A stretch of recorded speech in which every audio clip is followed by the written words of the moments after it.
the Formative OSCEs for year 1 in January comprised of 4 stations, each of which had a reading time of 2 minutes, albeit without any pen and paper to jot down your ideas, and 10 minutes to actually deliver the station, demonstrating the task at hand as per the instructions.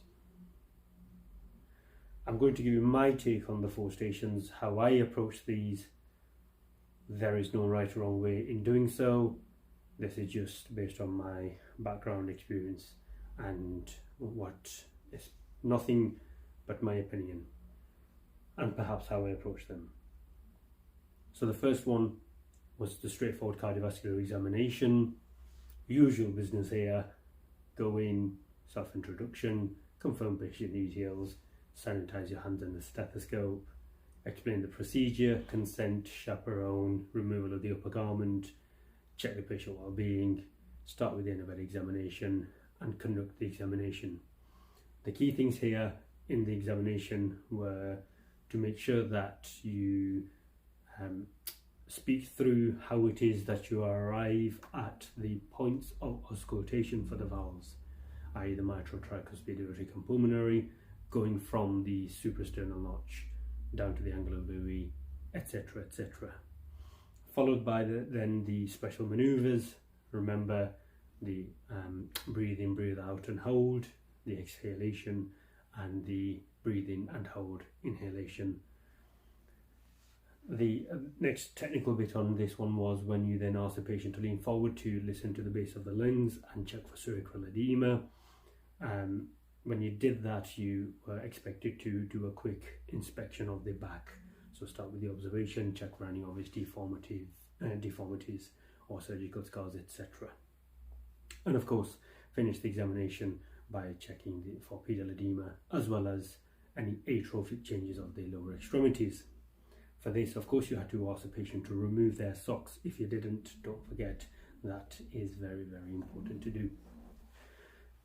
You then conclude the examination, of course, by thanking the patient, offering if they have any questions, letting them get dressed. Again, you can ask if they need assistance or not, sanitizing your hands in the equipment, and then, of course, delivering on S-bar. The next station was that for Socrates, taking a case history using the Socrates model, followed by ICE. Now, I'm not going to blurb on about the actual Socrates model, but the situation here was a lady just around her 50 years of age, presenting with right abdominal pain that had gone on for 6 weeks. This was constant, and for the last 2 weeks there was additional symptoms of sharp stabbing pain, which was intermittent. The pain was exacerbated postprandial, i.e. after eating, and therefore and there was suggestion that this was spicy food, so you started going down the lines of a gastric ulceration. She then further added on that she was using anti-inflammatories, ibuprofen being an NSAID, and again further reinforcing that hypothesis. However, there was great emphasis by the patient to suggest that the use of the NSAIDs was sporadic. She suggested it was for her knee. Given the limited use of NSAIDs, that kind of lowered your differential for gastric ulceration. Now, of course, note I said on the outset you were not expected to arrive at a conclusion and a working diagnosis. This was purely an exercise to deliver your Socrates and the ICE. However, if it did move forward, you would have identified that there were radiations going to the right shoulder. The pain was then more upon further investigation and examination and questioning. It was revealed that the pain was more isolated towards the right upper quadrant, and as much as I pressed on whether this was colicky or not, I didn't get the answer. I simply got the fact that it was sharp stabbing. So colicky pain is wave-like pain, which kind of intensifies and then reduces and intensifies and reduces but never goes away.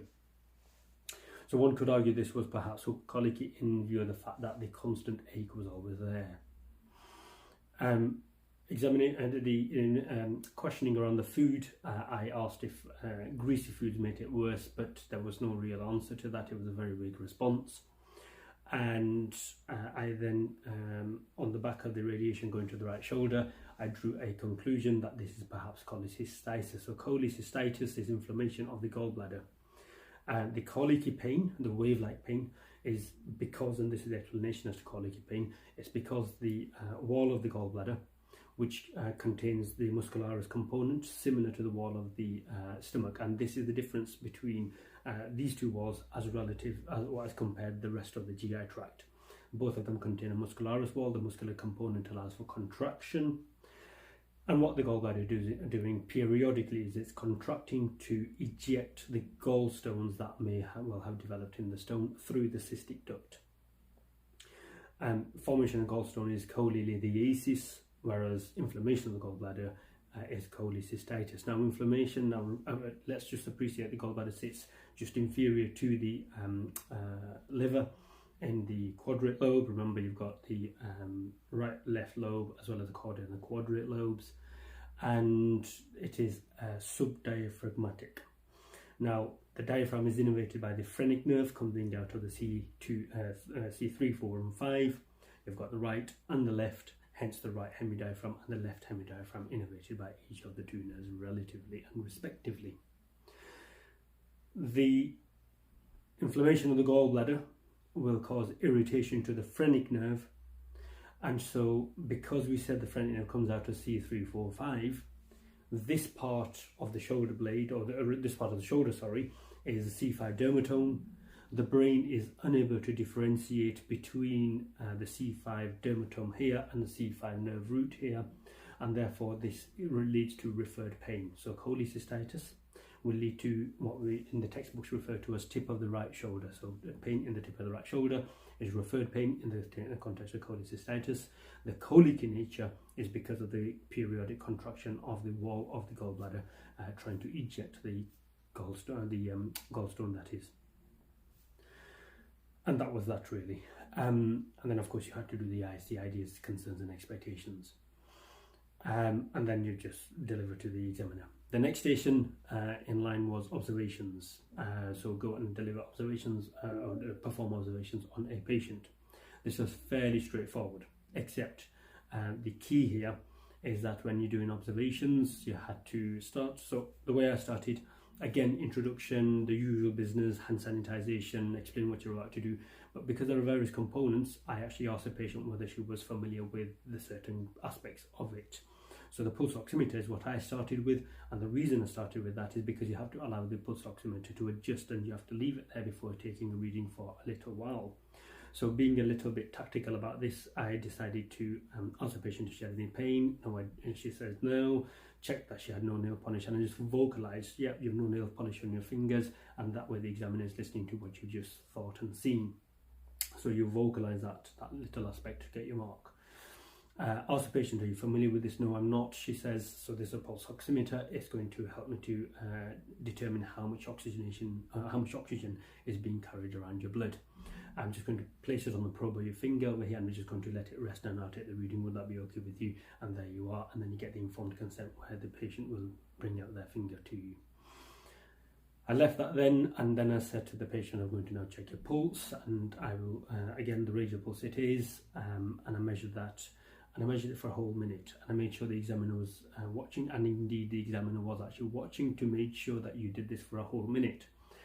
Other examinations, cardio, rest, GI, you will do this for 15 seconds multiplied by 4, but in an observation station, as per the curriculum here, you must do that for a whole minute, and the examiner was very observant of that. The same applied for the resp rate. Now, when it came to the resp rate, again, I didn't say to the patient, I'm now going to check your resp rate, and I just continued to stay where I was, and I just looked past that shoulder. And again, bearing in mind this is a young female, it can become very awkward for obvious reasons, so therefore you've just got to be very mindful that all the patient is aware is that you are taking their pulse rate, except you're looking at their shoulder just past it, so you can see the rise and fall of the chest. And you're keeping an eye on the clock on the back on the wall behind the patient. Again, the examiner was very observant that this was done for a whole minute. When it comes to the, so you can then document this. So there's been questions about breaking communication, etc. When I did this 2 minutes of respirate and pulse, I then said to the patient, I do apologize for the awkward silence. It's purely the nature of this. If I got you talking, then it would have skewed the results. And there is no harm in doing that. I'm just now going to write the findings down.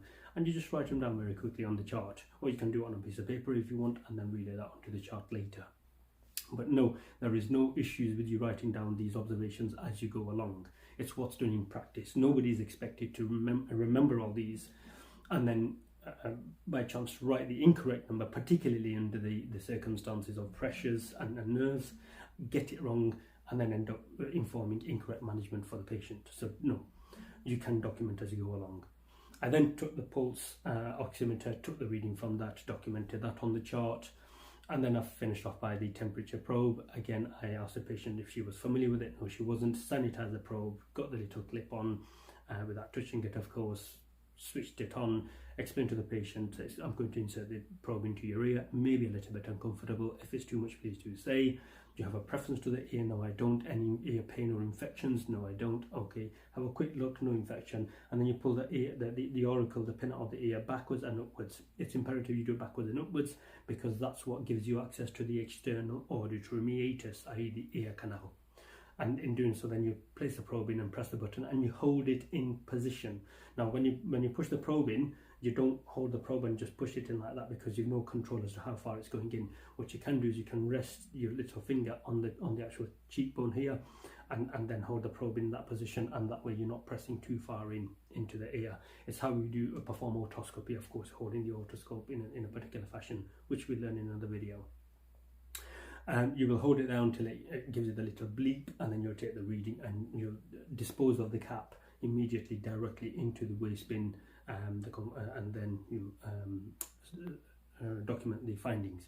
On the chart, you need to confirm that the patient's full name and date of birth are on there. So again, just ask the patient to confirm it. Although it's written there, just confirm for me full name and date of birth again, please, if you will. Your and then date of admission, the date and time of the observations, the total score, i.e. the used score, and then your initials at the bottom as well. And then you find whatever the score is, you've got a chart that helps you to suggest what the management here. The use was 0, and so I suggested on the S bar that we will continue monitoring at a 12-hourly basis in view of the fact that the use score is 0. I have no concerns. However, I will or may perform observations more frequently or otherwise if the nurse raises any concerns, if the patient becomes unwell or reports any unwellness in any way, shape or form, or there becomes a need for any other reason. So that's when you would otherwise change that management. In terms of the, just before I move off, in terms of the pulse, whenever you report the pulse, always report for 4 things on a pulse, and it's the rate, the rhythm, the character and the volume. This patient was ever so slightly bradycardic, and aside from that, the rhythm was normal, the character, the rhythm was regular, the character was normal, and the volume was good. Same with the respirate, you could say it's 14 breaths per minute of normal depth, and that's what you need to say there, or you could say without the use of any obvious use of accessory breathing muscles. But generally, you can just say the number is sufficient, and then any of the findings that you might see, you will report. And that's your use station. Finally, you've got the take a focused history for a patient and perform their BMI. This patient had been diagnosed with inflammatory bowel disease. So you had to go in and just, again, usual business, hand sanitization, consent, chaperone, confidentiality statement, all of that malarkey. And then say to the patient, so just go back to the case history station here as well. And with this one, there are many people who go in and say, so what is it that brings you here? And so the patient will tell you over. Now, the thing is, you can be a little bit smarter about this, and you can say, well, you've just read in the 2 minutes that you were outside what it is that you're going in to see. So with a lady, if I just go back for a minute, with a lady with the right-sided abdominal pain, when I went in and said, just confirm your full name and date of birth, blah, blah. Okay, so, and once you've got the consent, so my understanding is you've had some pain in the right side of your stomach or your abdomen, is that right? Yes, that's right. Would you tell me a little bit more about that, please? And then you start your golden minute where the patient will try and give you as much information, or you'll extract as much information as you possibly can with the open questions, followed then by some open and closed questions intermittently and interchangeably. Situation here also was when I went in, once I'd done all the usual routine. So my understanding is you've been diagnosed with inflammatory bowel disease, and that you've been suffering for the last couple of weeks with some diarrhea, and you're struggling to put weight on. Is that correct? And whatever the situation was, I basically relay that information, and they usually say, yes, that's correct. Okay, can we start with, and then so with this patient I started with taking the history. So when were you diagnosed with inflammatory bowel disease? How were you diagnosed? What investigations were conducted? And how have you been managing it? And up until now, everything's been fine, he tells us, until 2 weeks ago when he started developing several bouts of diarrhea a day. So you then explore how many bouts of diarrhea, any blood in there, and if so, what colour that blood was it fresh, bright fresh, how many episodes exactly, when was the last episode he had that, and what has he done about the diarrhea.